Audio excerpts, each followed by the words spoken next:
She was refilling coffee when she overheard them in the corner booth. They were coming for the scarred biker, sitting alone tonight. She leaned in close and whispered, "Don't talk. They mean you." What she didn't know, he was the stranger who once saved her brother's life. And her warning just changed both their lives forever. The coffee pot trembled in Lily's hand, but not from the weight. She'd worked at Sal's Diner for 3 years, serving truckers, travelers, and the occasional odd character that wandered through Pine Ridge after dark. She'd seen plenty of rough-looking people, but the 5 men sitting in the corner booth weren't just rough, they were dangerous.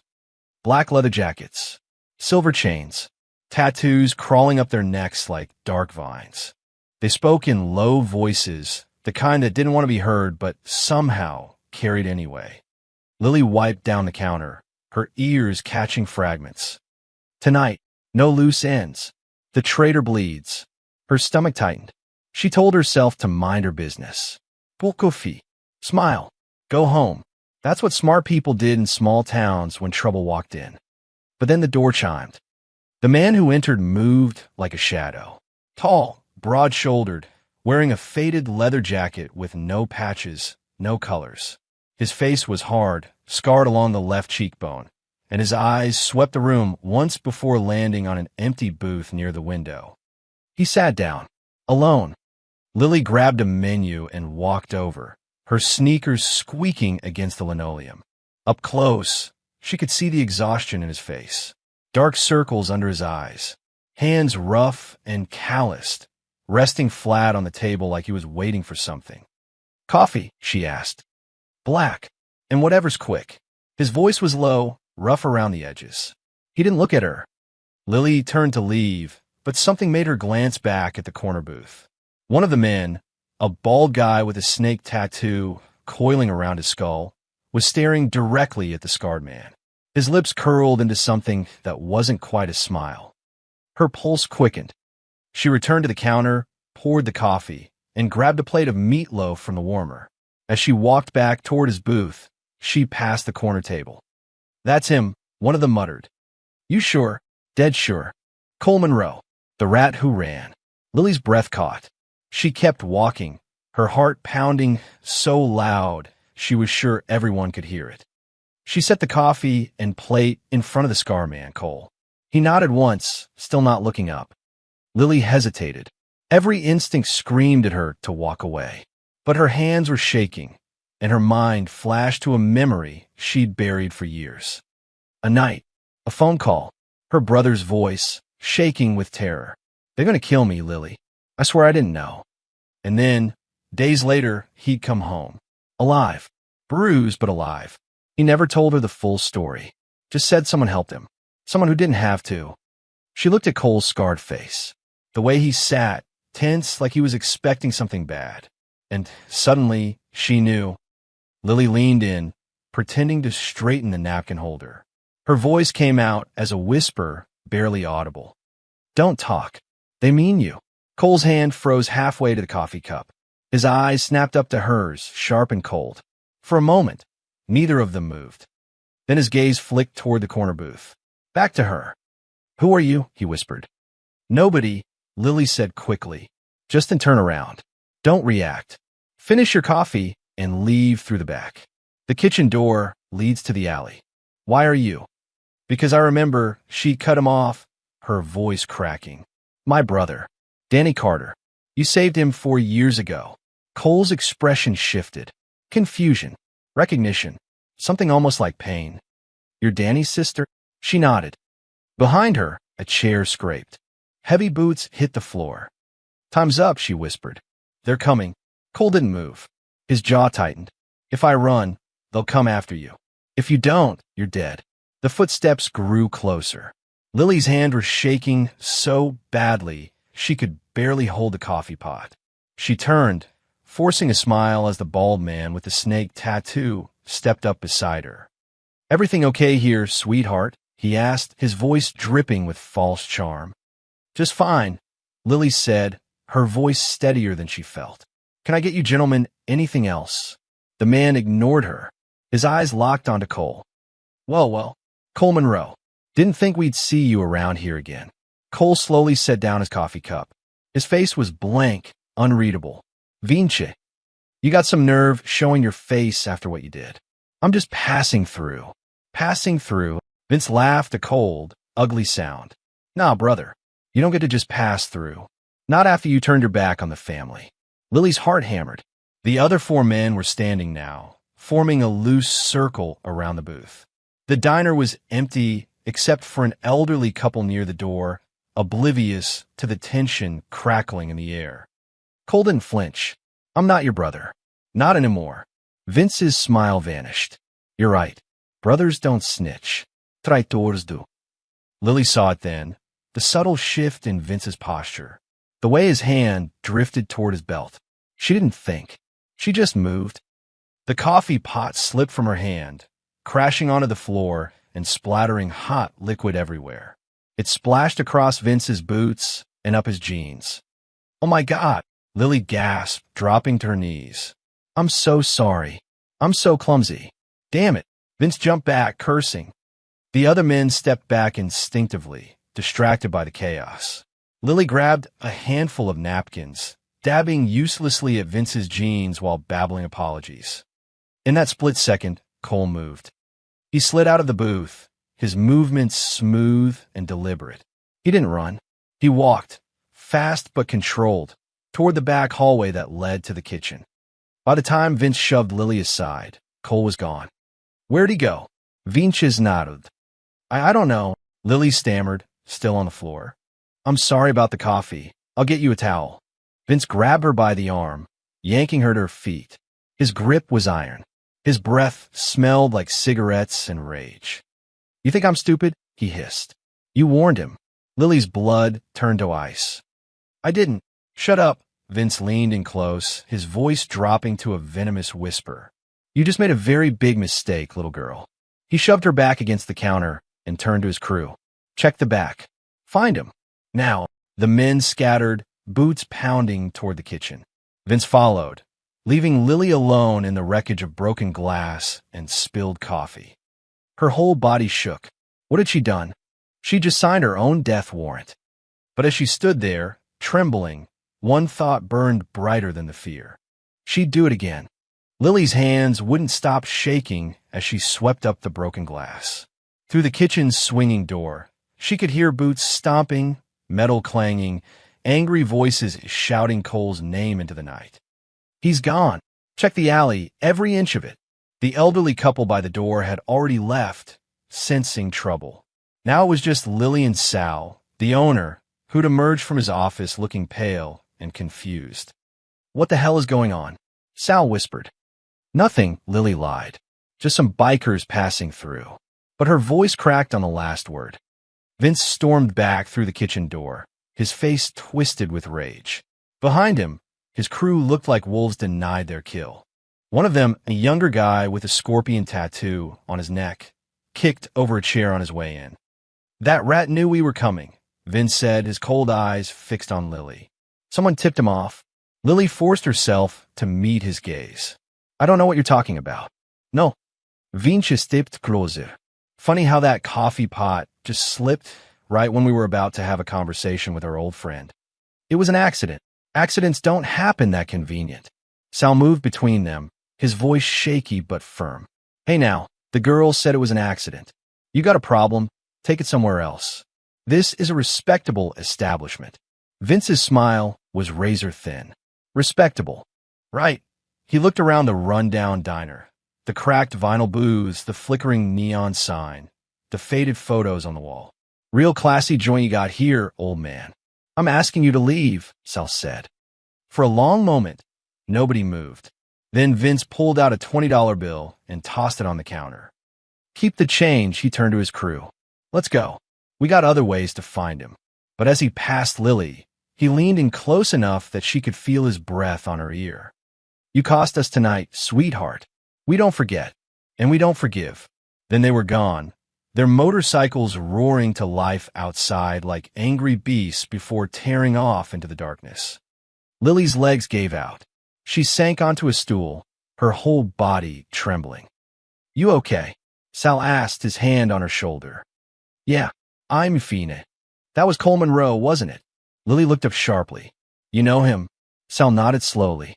Used to come in here years ago, before he got mixed up with the Iron Wolves. Quiet guy. Always tipped well. He paused. What did he do to make them so angry? I don't know, Lily whispered. Another lie.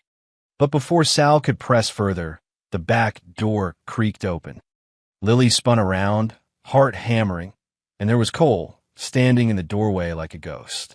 His jacket was torn, and there was a fresh scrape across his knuckles. You need to leave, he said quietly, looking directly at Lily. Right now. What? No? They're coming back. Cole's voice was urgent, controlled. Vince doesn't give up that easy. He'll circle around, watch the place, wait for you to close up, and when you walk to your car alone. The unfinished sentence hung in the air like a noose. Lily swallowed hard. Why do you care what happens to me?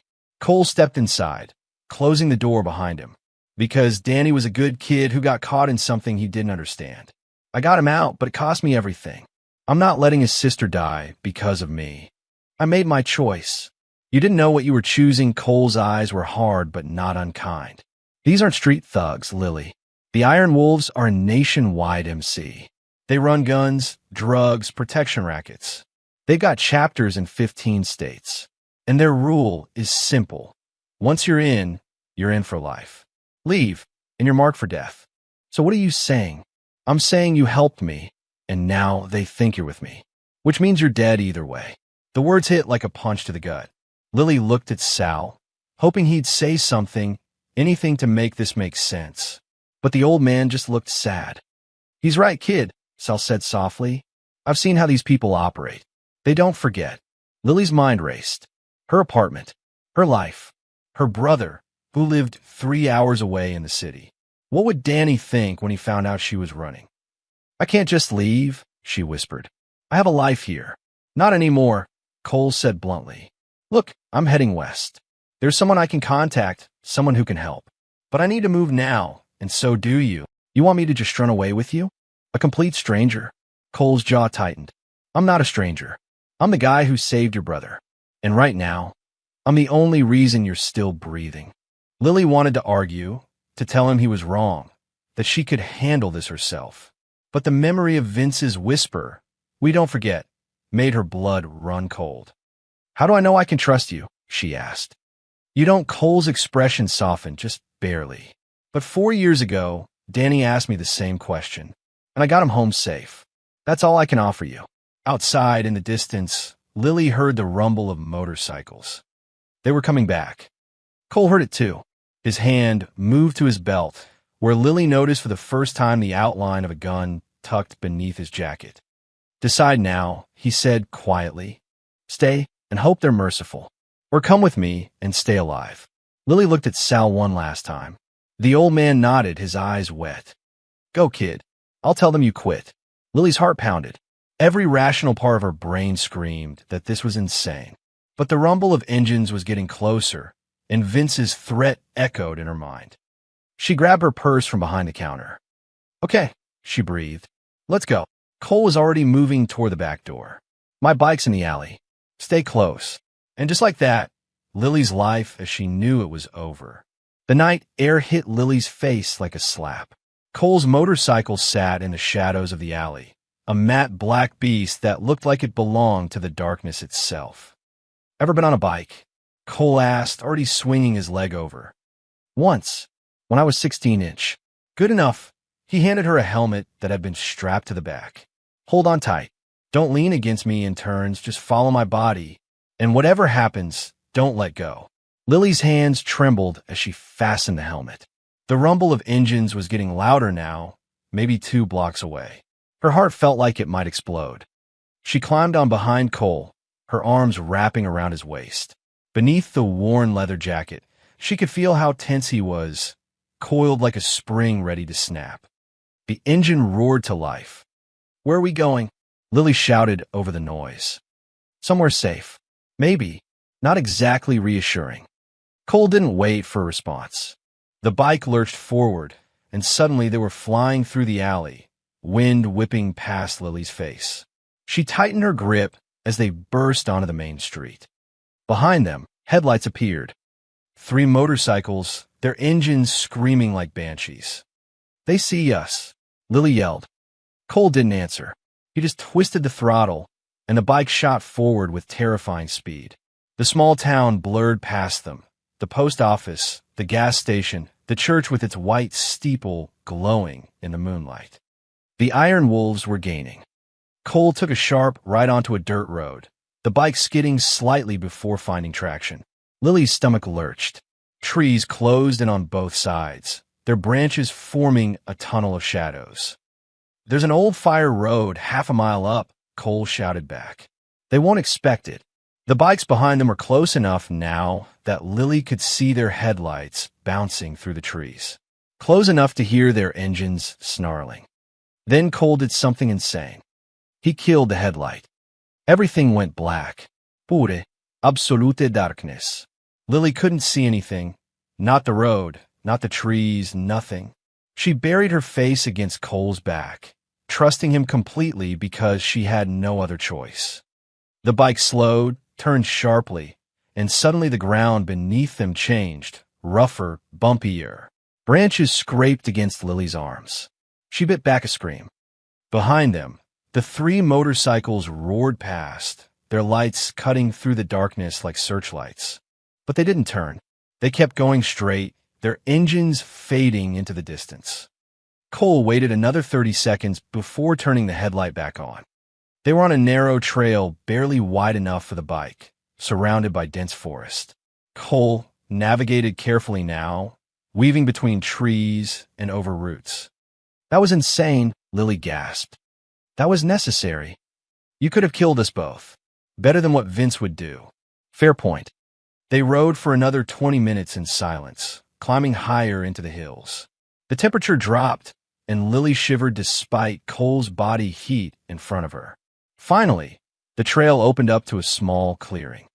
In the center sat an old cabin, its windows dark, its porch sagging. "Where are we?" Lily asked as Cole cut the engine. "My grandmother's place. She died 5 years ago. Nobody knows about it except me." Cole dismounted and helped Lily off the bike. Her legs felt like jelly. Now that the adrenaline was fading, the reality of what had just happened crashed over her like a wave. She'd run. She'd actually run away with a man she barely knew, chased by killers, leaving everything behind. Hey, Cole's voice was softer now. "You okay?" No, Lily's voice cracked. "I'm not okay. I just threw away my entire life." "You saved your life." "Did I?" Lily spun to face him, tears burning her eyes. "Or did I just make it worse? Maybe if I'd stayed, told them I didn't know anything. They would have tortured it out of you." Cole's tone was flat, matter of fact. "Then killed you. That's how the wolves operate. I've seen it." The bluntness of his words stole Lily's breath. Cole pulled a key from his pocket and unlocked the cabin door. Inside, it smelled like dust and old wood. He flicked a switch, and a single bare bulb flickered to life, casting yellow light across a sparse room. A couch with faded upholstery, a wood stove, a small kitchen area. "It's not much," Cole said, "but it's off the grid. No power company records, no property tax under my name. We can stay here tonight."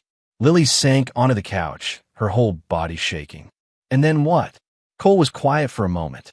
He moved to the window, peering through the dusty curtains into the darkness beyond. "Then I leave," he said finally. "Head west like I planned. You can stay here a few days, then figure out your next move. Call your brother. Maybe get out of state. Alone. It's safer that way." "Safer for who?" Lily's voice rose. "You said it yourself. They think I'm with you now. If you leave, they'll still come looking for me." Cole's jaw tightened. "You don't understand what you're asking." "Then explain it to me." Lily stood, crossing the small room to face him. "Explain why you left the Iron Wolves. Explain why they want you dead so badly. Because if I'm risking my life here, I deserve to know the truth." Cole stared at her for a long moment, something unreadable flickering in his eyes. Pain, maybe, or regret. Finally, he spoke. 4 years ago, Vince ordered me to kill a kid who saw something he shouldn't have. Just some college student who was in the wrong place at the wrong time. Cole's voice was hollow. The kid's name was Danny Carter. Lily's breath caught. I was supposed to make it look like an accident, Cole continued. But when I found him terrified and begging for his life, I couldn't do it. So I let him go, told him to run and never look back. You saved him, Lily whispered. I betrayed my brothers. Cole's hands clenched into fists. In the wolves, there's no greater sin. I knew what it meant. Knew I'd be hunted for the rest of my life. But I couldn't kill an innocent kid. I just Cole. The room felt smaller suddenly, the air heavier. That's why they want you dead, Lily said. Not just because you left. Because you broke their code. Cole nodded. And now you're caught in the middle of it. So yeah, it's safer if I leave you here. Because everyone I get close to ends up dead. But Lily shook her head. You're wrong. About what? You think leaving me here protects me. But it doesn't. She stepped closer, her voice firm despite the fear coursing through her. They already saw us together. They know I helped you. Whether you're here or not, they'll come for me eventually. Cole looked away, his jaw working. So, if I'm going to die anyway, Lily continued, I'd rather die fighting. With someone I trust. You barely know me. I know enough. Lily's voice softened. You saved my brother when you didn't have to. You came back for me tonight when you could have just kept running. That tells me everything I need to know. Cole was silent for a long time. Outside, an owl hooted. The wind rattled the cabin's old bones. Finally, he turned back to her. Okay, he said quietly. We go together, but you do exactly what I say when I say it. No questions. Deal.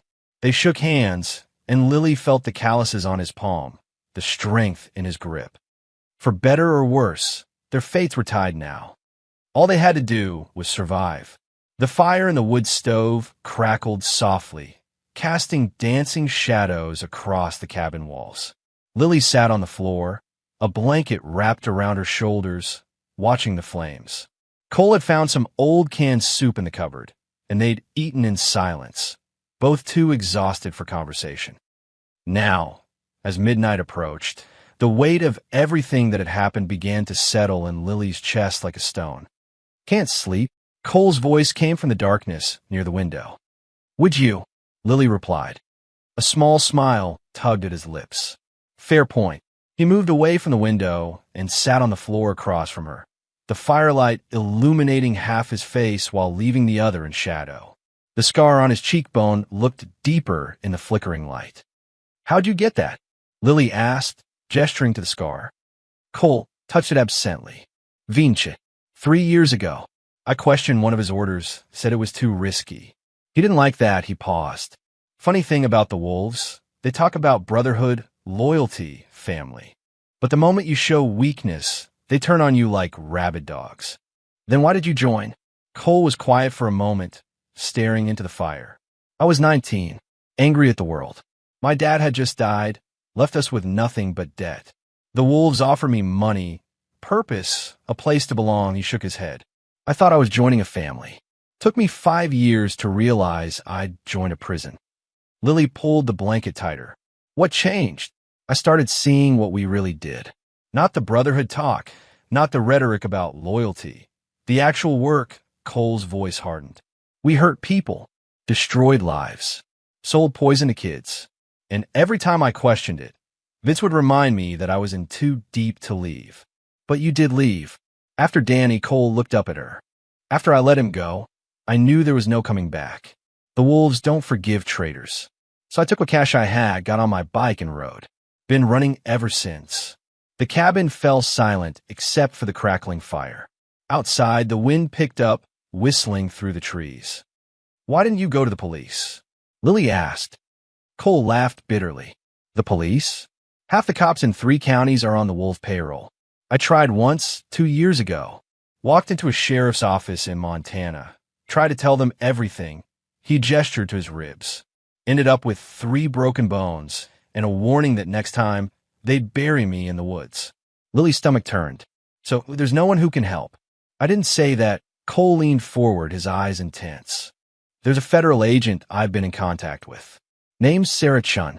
She's with a task force that's been trying to bring down the Iron Wolves for years. She's been building a case, but she needs evidence. Proof. What kind of proof? Records. Testimony. Something concrete that connects the leadership to their crimes. Cole rubbed his face tiredly. Problem is, the wolves are careful. Everything's done through burner phones, coded messages, cash transactions. Nothing that would hold up in court. So what's your plan? Cole hesitated. Chen's in Portland. That's where I was heading when I stopped at the diner. If I can get to her, she can put me in witness protection. Give me a new identity, a chance to actually live. What about the wolves? They'll keep looking. But if I testify, if Chun can use my testimony to start making arrests, maybe they'll be too busy dealing with the law to worry about one defector. It sounded like a long shot to Lily. But what choice do they have? How far is Portland? She asked. 2 days on the bike. Maybe 3 if we take back roads. Lily nodded slowly, processing. 2 days. 72 hours between here and something resembling safety. It seemed both impossibly far and dangerously close. Tell me about Danny, Cole said suddenly. After I let him go, what happened? Lily smiled despite everything. He came home. Wouldn't tell me details, just said someone helped him. He went back to school, finished his degree. Now he's a teacher in the city. She paused. He still has nightmares, though. I hear it in his voice sometimes when we talk. Whatever he saw that night, it changed him. I'm sorry. Don't be. Lily met Cole's eyes. You save his life. He got to graduate, fall in love, build a future. That's because of you. Cole looked away, jaw tight. I'm not a hero, Lily. I'm just a guy who made one decent choice in a lifetime of bad ones. Maybe Lily shifted closer. But that one choice saved my brother. And tonight, you came back for me. That counts for something. Yeah. Well, Cole stood abruptly, moving back to the window. Don't make me out to be something I'm not. I've done things, Lily. Terrible things. Things I can't take back. The pain in his voice was raw, jagged. Lily stood too, crossing to stand beside him. Through the dusty glass, she could see nothing but darkness and the silhouettes of trees swaying in the wind. We've all done things we regret, she said softly. But we're not defined by our worst moments. We're defined by what we do after. Cole turned to look at her, something unreadable flickering in his eyes. For a moment, they just stood there, 2 broken people seeking shelter in the darkness.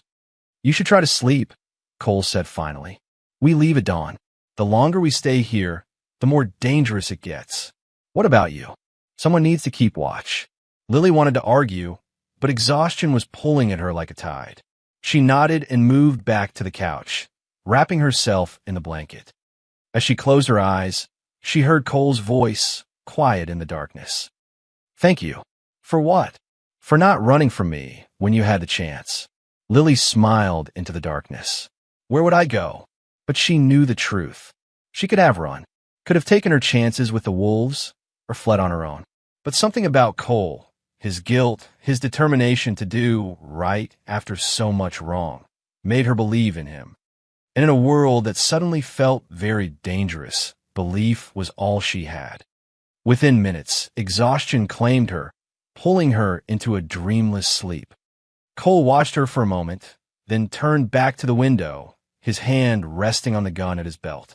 The night stretched ahead, full of shadows and uncertainty.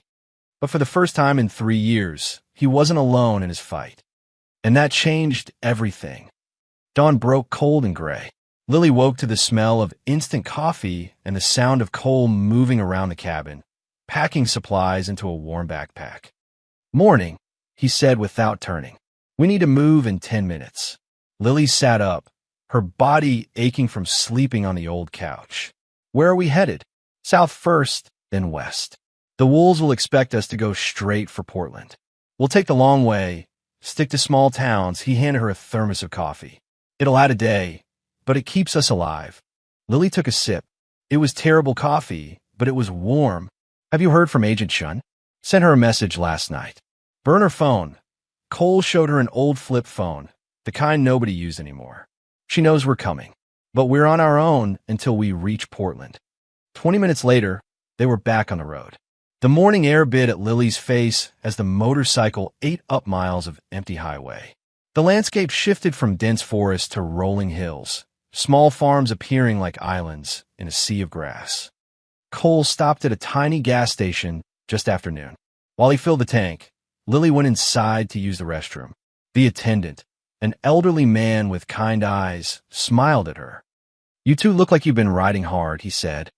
"Just passing through," Lily replied, forcing a smile. "Well, be careful out there.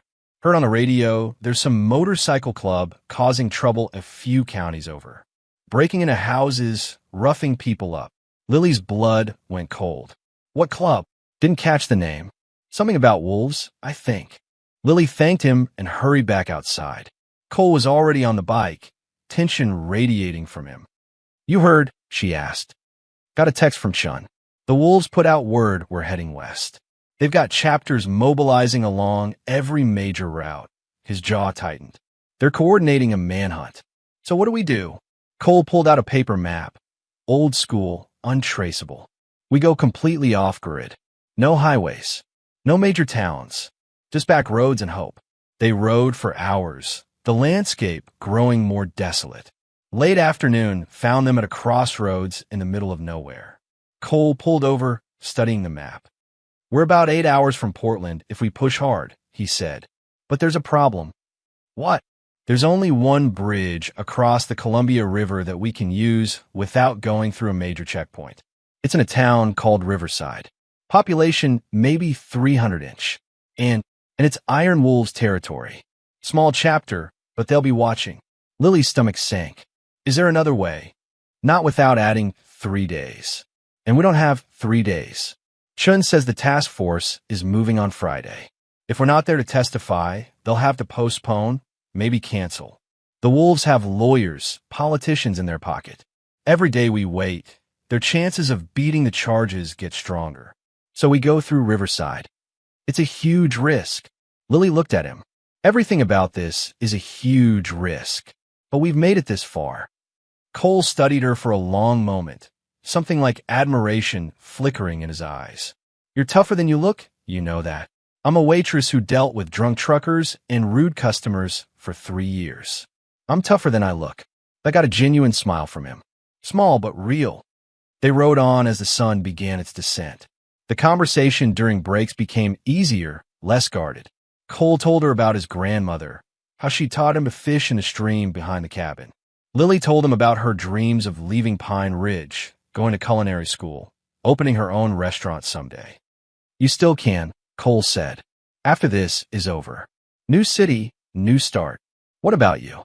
What will you do with witness protection?" Cole was quiet. "I don't know. Never thought past survival." "Maybe that's your problem," Lily said. "You're so focused on running, you forgot about living.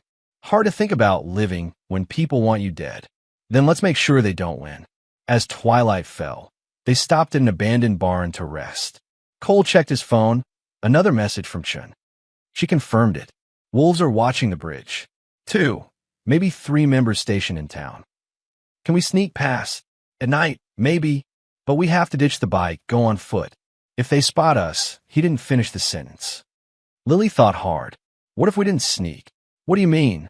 What if we walked right through? Not as fugitives. As a normal couple. Cole raised an eyebrow. "You think they won't recognize me?" "Not if you don't look like you. When's the last time you shaved that beard? Change your clothes."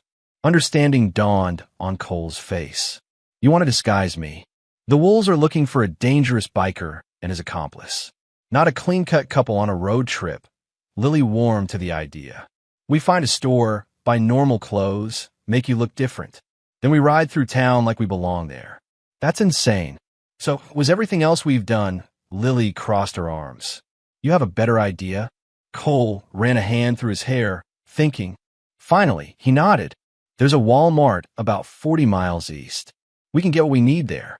2 hours later, Lily barely recognized the man who emerged from the Walmart bathroom. Cole had shaved the beard, revealing a younger face than she'd expected. His hair was combed back. Instead of the leather jacket, he wore a simple flannel shirt and jeans. "Well?"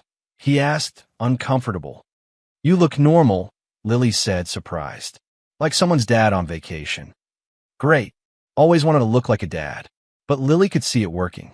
Without the beard and leather, Cole looked softer, less dangerous.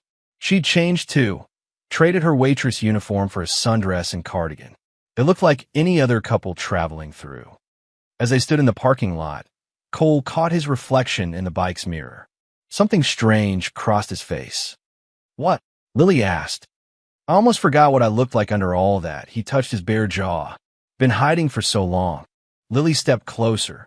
Maybe it's time to stop hiding. Their eyes met, and for a moment, the danger, the fear, the uncertainty all faded. There was just two people standing in a parking lot under fluorescent lights, choosing to trust each other. Tomorrow we cross that bridge, Cole said quietly. After that, it's a straight shot to Portland. And then we end this. They got back on the bike, two ordinary people on an extraordinary journey, racing against time and fate. The bridge waited ahead, and so did the wolves. They reached the outskirts of Riverside just after dawn. The town was exactly as Cole described, a handful of streets, a gas station, a diner, and the bridge stretching across the river like a steel spine. Cole parked the bike at a scenic overlook a mile out, where they could see the entire town laid out below. There, he said, pointing to the gas station. See the two bikes? Lily squinted. Two motorcycles sat outside, both with the distinctive wolf insignia on the tanks. How many do you think are watching? She asked. At least those two. Maybe more inside the diner. Cole pulled out the burner phone. I'm going to text Shun, let her know we're close. While he typed, Lily studied the town. Something felt wrong, but she couldn't put her finger on it. Cole, she said slowly, that gas station. When did you say the wolves set up watch? Last night, according to Chun. Why? Because those bikes look like they've been there longer. Look at the dust on them. Cole looked closer, his expression darkening. You're right. What if they've been here for days? What if they knew we'd come this way? Before Cole could answer, his phone buzzed. He looked at the screen, and his face went pale. What is it? Lily asked. Chun, she says abort. Don't come to Riverside. It's a trap. Lily's heart stopped. What? The wolves leaked false information about their positions. They're not just watching the bridge. They got the whole town locked down. Chin says there could be 20 or more members waiting. But you said it was a small chapter. They called in reinforcements. Cole was already moving, shoving the phone in his pocket. We need to go. Now. They ran back to the bike, but before Cole could start the engine, a sound froze them both. The rumble of motorcycles, coming up the hill behind them. No, Lili Guisperth. 3 bikes crested the hill, engines roaring. And leading them was Vince, his snake tattoo visible even from a distance. They were watching the overlook, Cole said, his voice tight. We walked right into it. He started the bike, and they shot forward, but it was too late. More motorcycles appeared on the road ahead, cutting off their escape. They were boxed in. Cole swerved off-road, the bike bouncing over rough terrain. Lily held on desperately as they crashed through brush and over rocks. Behind them, the wolves followed like a pack of predators. There, Lily shouted, pointing to a side road that led into town. That's exactly where they want us. We don't have a choice. Cole cursed and turned hard, the bike skidding onto the pavement. They raced into Riverside, the wolves right behind them. Early morning pedestrians jumped back in shock as the chase tore through their quiet streets. Cole took a sharp turn down an alley, then another. For a moment, they lost sight of their pursuers. The bridge, Lily said. If we can just get across. They'll have it blocked. Then what do we do?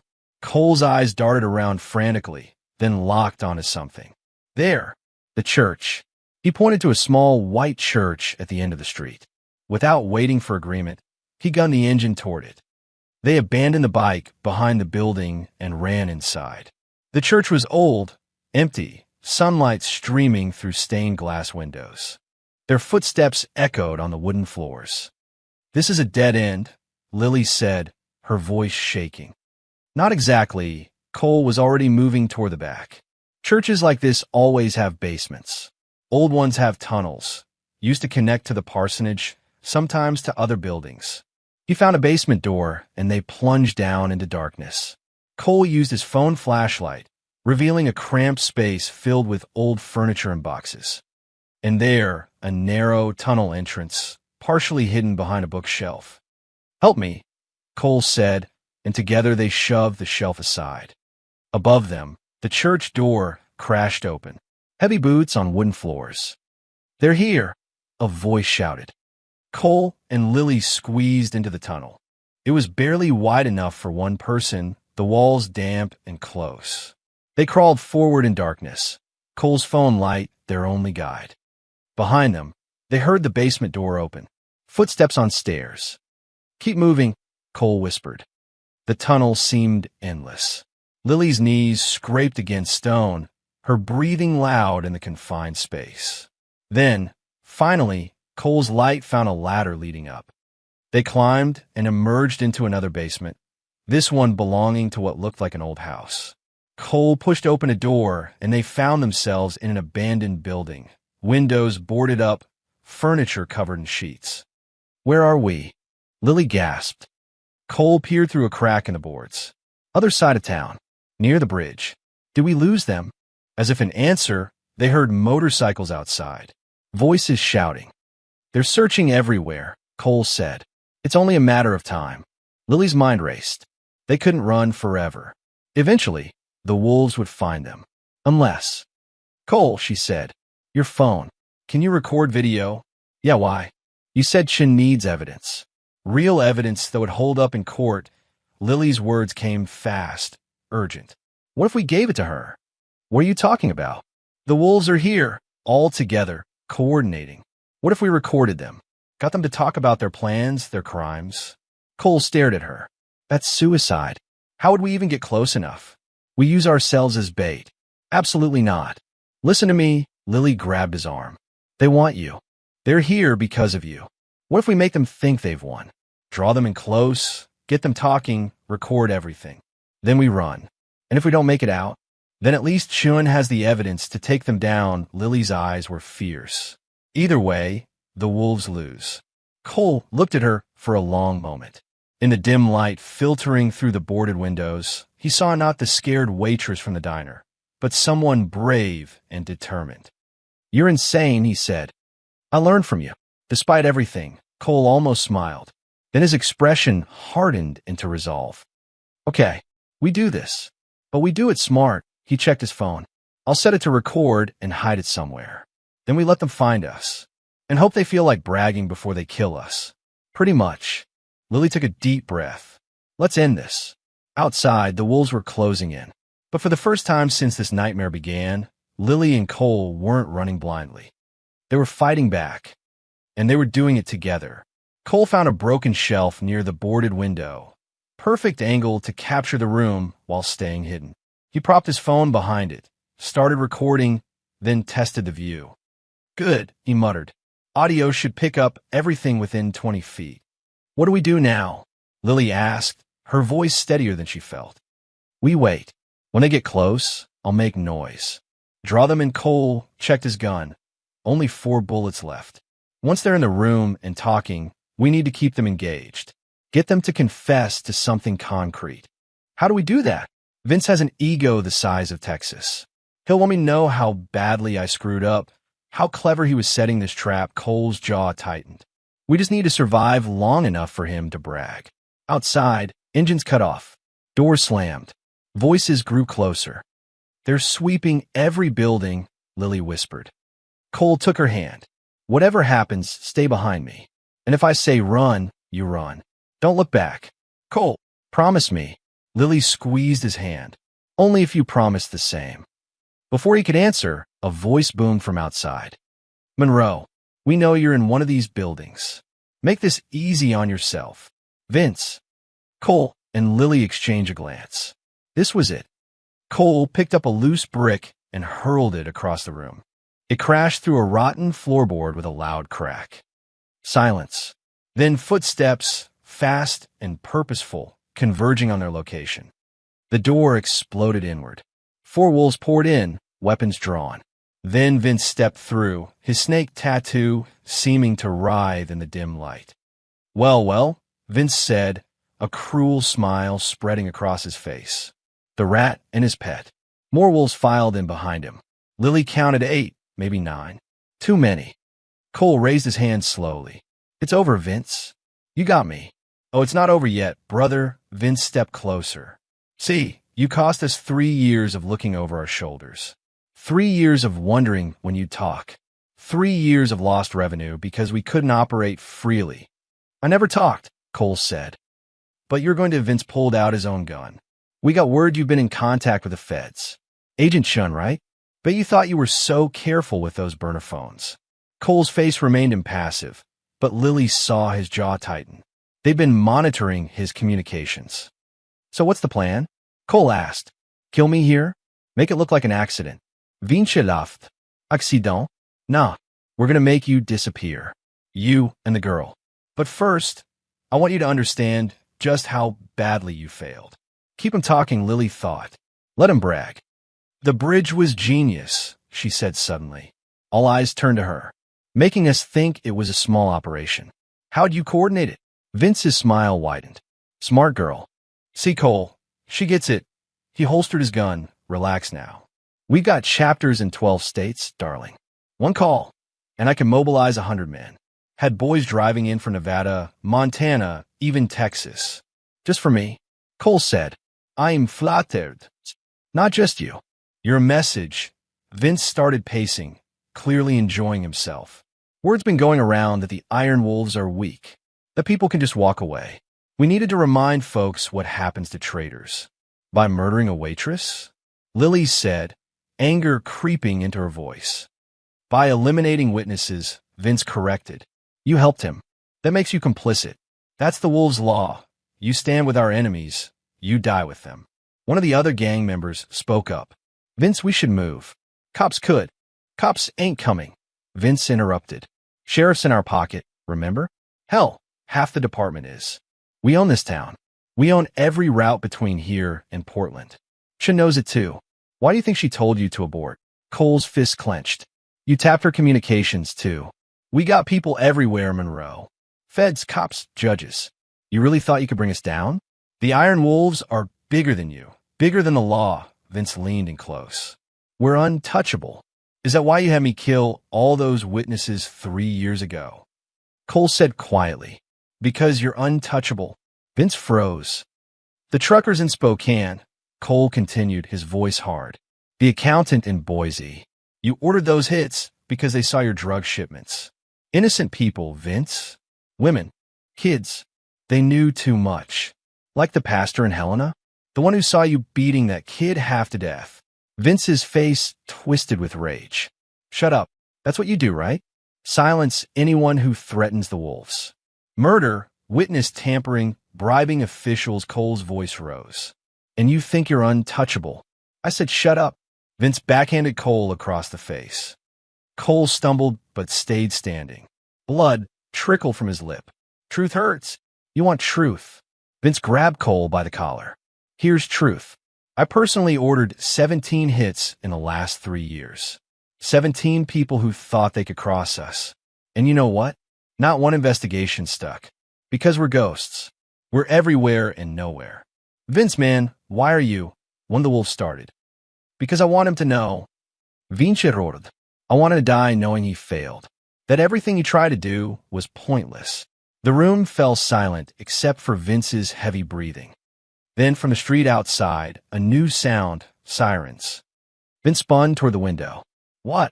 The door burst open. Federal agents in tactical gear flooded in, weapons raised. FBI. Nobody moved. Chaos erupted. Some wolves reached for weapons. Others bolted for the back exit. But the agents were everywhere, cutting off escape routes. And leading them was a woman in her 40s, Asian, with sharp eyes and a federal badge. Agent Sarah Chun. Vince Morrison, she said, her voice calm and authoritative. You're under arrest for conspiracy to commit murder, racketeering, witness tampering, and about 15 other charges. Vince's face went purple with rage. He lunged for Cole, but 2 agents tackled him to the ground. As the wolves were cuffed and read their rights, Chun approached Cole and Lily. Good work, she said quietly, nodding toward the phone still recording from the shelf. That confession was better than anything I could have hoped for. Cole stared at her.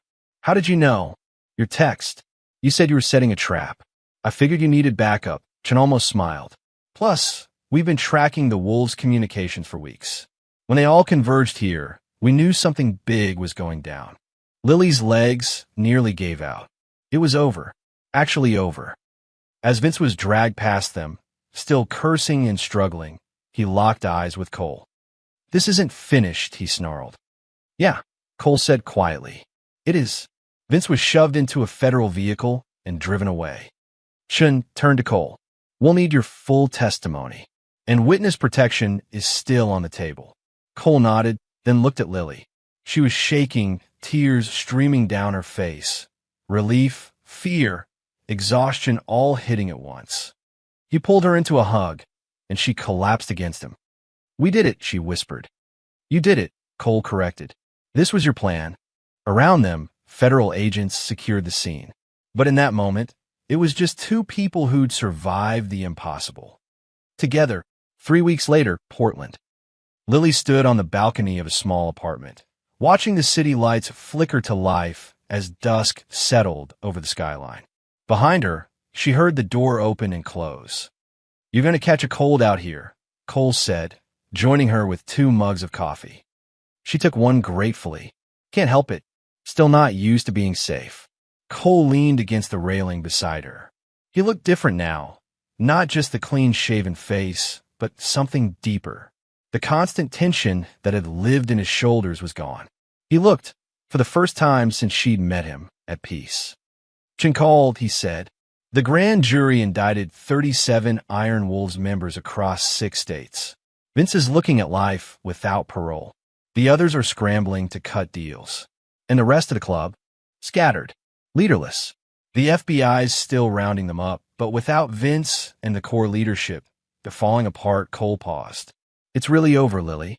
The Wolves are done." Lily let that sink in. Over. After everything, the chase, the fear, the constant running, it was actually over.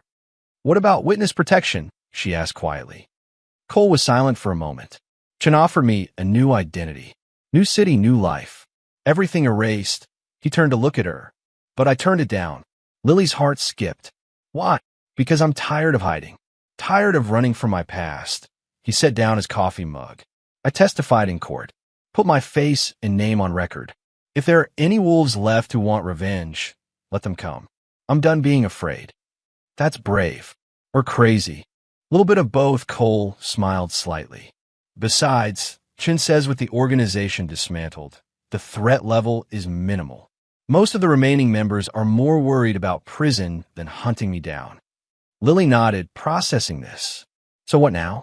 What does Coleman Road do when he's not running for his life?" "Honestly, I have no idea." He laughed, the sound rusty but genuine. "I've spent so long just trying to survive, I never thought about actually living." "Maybe that's not a bad place to start," Lily said softly. "Figuring out who you want to be. What about you? You could go back to Pine Ridge. Sal said your job's still there if you want it." Lily shook her head. "I can't go back. Too much has changed." "I've changed." She looked out at the city. "Besides, I've been thinking about what I said before. About culinary school. You should do it. It's expensive. And I'm 26. Most students are younger. So what?" Cole turned to face her fully. "Lily, you faced down a gang of killers and outsmarted them. You think culinary school is going to be harder than that."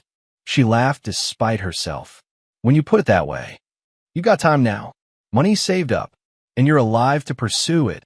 His expression grew serious. "Don't waste this second chance." Lily met his eyes. "What about us?" The question hung in the air between them. They'd been through hell together, trusted each other with their lives. But what did that mean now, in the real world, without danger forcing them together? Cole reached out, taking her hand. "I don't know what this is, but I know I don't want to lose you. You're the first person in years who made me want to be better." "You are better," Lily said. "You always were. You just couldn't see it." Maybe he squeezed her hand. "So here's what I'm thinking. No pressure, no expectations. We figure this out together. Day by day. You pursue your dreams, I figure out mine. And we see where it goes." That sounds normal. After everything we've been through, normal sounds pretty good. Lily smiled, tears pricking her eyes. "Yeah, it really does." They stood there as the city lights brightened against the darkening sky, two people who'd survived the impossible and found each other in the process. A week later, Lily received a call from her brother Danny. "I heard what happened," he said, his voice thick with emotion. "Chen's office contacted me. Said you and Cole brought down the Iron Wolves. We did what we had to do." "Lily, do you have any idea?" Danny's voice broke. "That man who saved me 4 years ago, he saved you too. And you both nearly died because of it. But we didn't. We're okay, Danny. I need to meet him. Need to thank him properly. I think he'd like that." They arranged dinner for the following weekend. When Cole heard, he looked nervous for the first time since the arrests. "What if he hates me?" Cole asked. "What if he blames me for putting you in danger?" "He won't," Lily assured him. "Trust me." She was right. When Danny arrived at the restaurant and saw Cole, he didn't hesitate. He crossed the room and pulled Cole into a fierce hug. "Thank you," Danny whispered, "for saving my life, for protecting my sister, for everything." Cole stood frozen for a moment, then slowly returned the embrace. When they pulled apart, his eyes were wet. "I'm the one who should be thanking you," Cole said. "If it wasn't for Lily, I'd be dead. She's the brave 1 inch." Danny smiled. "Yes, she is. Always has been." The dinner lasted hours, stories shared, laughter exchanged, wounds beginning to heal. For the first time in years, Cole felt like he had something resembling a family. As they walked back to the apartment that night, Lily slipped her hand into Cole's. "See? That wasn't so bad. Your brother's a good man. He learned from the best." She squeezed his hand. "You gave him a second chance, Cole. Now you've got one too. Don't waste it."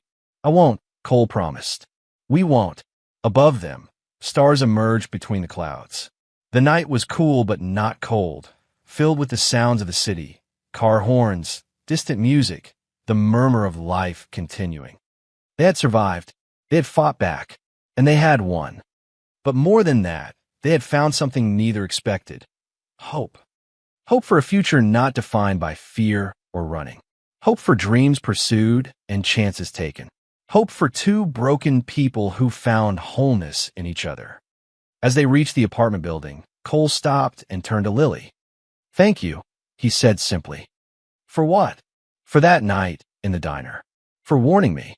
For believing in me when I didn't believe in myself." He touched her face gently. "For saving my life in more ways than one." Lily smiled, her eyes shining. "Don't talk," she said, echoing her first words to him. Cole laughed, then kissed her softly. And in that moment, under the Portland sky, two survivors became something more. They became free.